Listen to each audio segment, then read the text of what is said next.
اهلا وسهلا بيكم. معاكم قناة عالم ايمي ويومياتها. لو اول مرة تشوف قناتي اشترك فيها وفعل الجرس عشان يوصلك جميع فيديوهاتنا، ولو اول مرة تشوفنا اضغط على زرار اللايك.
اهلا وسهلا بيكم. النهارده يا جماعه زي ما انتم عارفين هنبدا ننظم مع بعض غرفه المكتب اللي للاسف كنت عاملاها غرفه كراكيب، لان طبعا بحاول افرش غرفه غرفه على قد امكانياتي.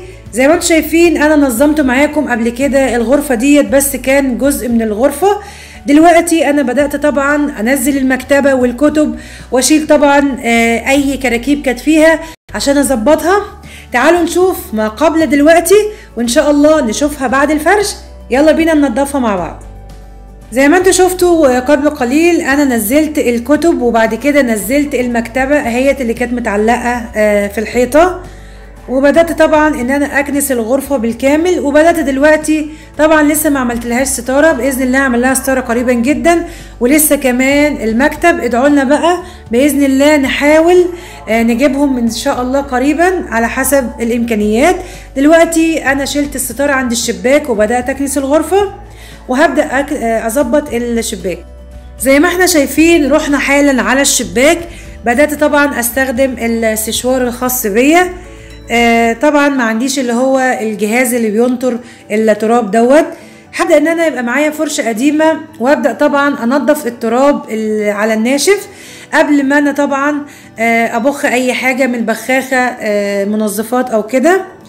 بالشكل دوت بعمل بالفرشه القديمه وكمان بعمل بالسشوار بالشكل دوت. يلا لو كسلانه في الشتاء قومي بسرعه نضفي معايا هتتشجعي، ويلا نشاط مع ايمي. بعد ما اخدت الجزء اللي تحت بدات اخد الجزء اللي في الجوانب. هنا بقى عند باب الغرفه طبعا هبدا ان انا اجيب ليفه وادعكه وامسحه على الناشف، وبعد كده نشوف الشكل النهائي. قبل ما انضف طبعا الباب لازم الاول انضف الاتربه اللي عليه باي فوط فايبر عشان ابدا اغسله بالليفه، لان طبعا ده زيت مدهون زيت. وده شكل الباب بعد ما قفلته، وطبعا معايا الريشه ومعايا الفوطه اللي بنضف فيها بالشكل دوت.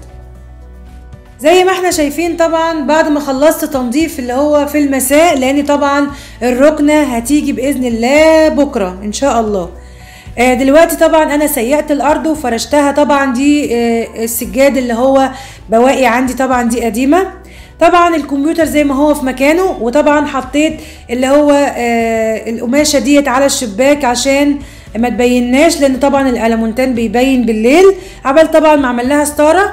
هقول لكم طبعا الركنه، طبعا هقول لكم انا جبت الركنه منين.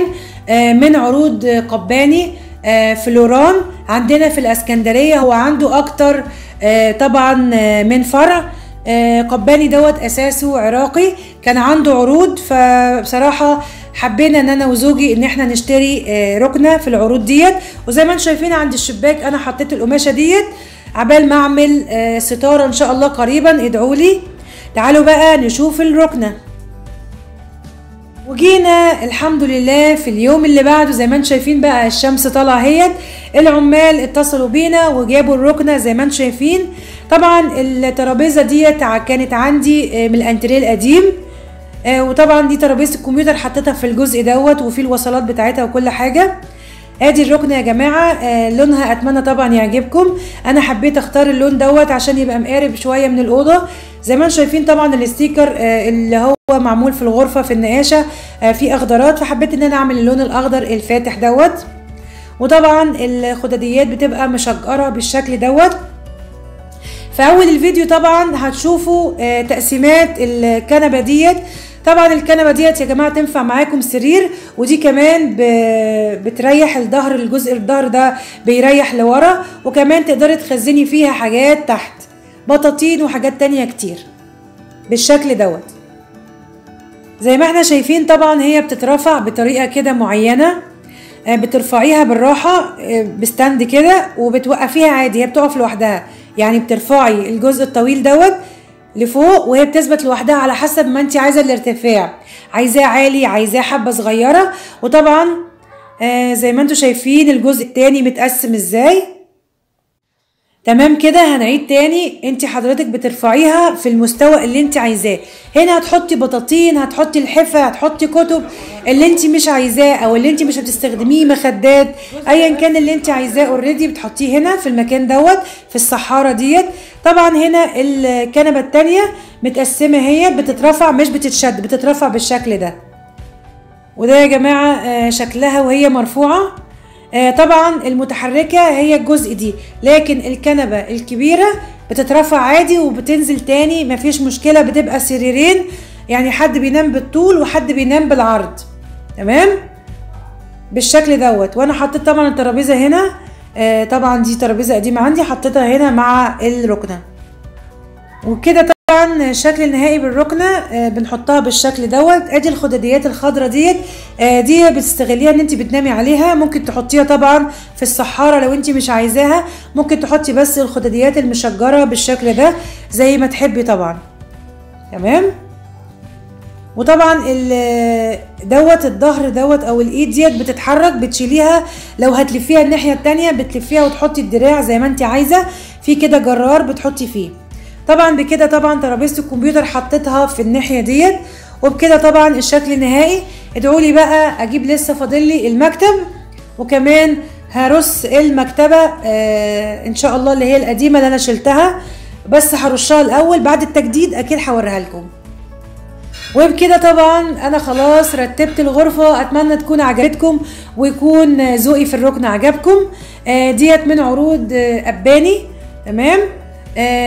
ديت يا جماعه الاسعار طبعا اللي في اسكندريه هيشوف العروض عنده هتعجبه جدا على حسب ما انت عايزه. هو بيقولك ايه الالوان اللي تحبيها، بيديكي كده كتالوج اخضر اصفر برتقاني ايا كان، وبيقولها لك على التسليم على طول. هو عنده مصنع بيظبطها لك، وطبعا بتتفقي معاه في الوقت المعين وحضرتك بيجيبها لك لحد البيت وبالشيل وبكل حاجه. تمام.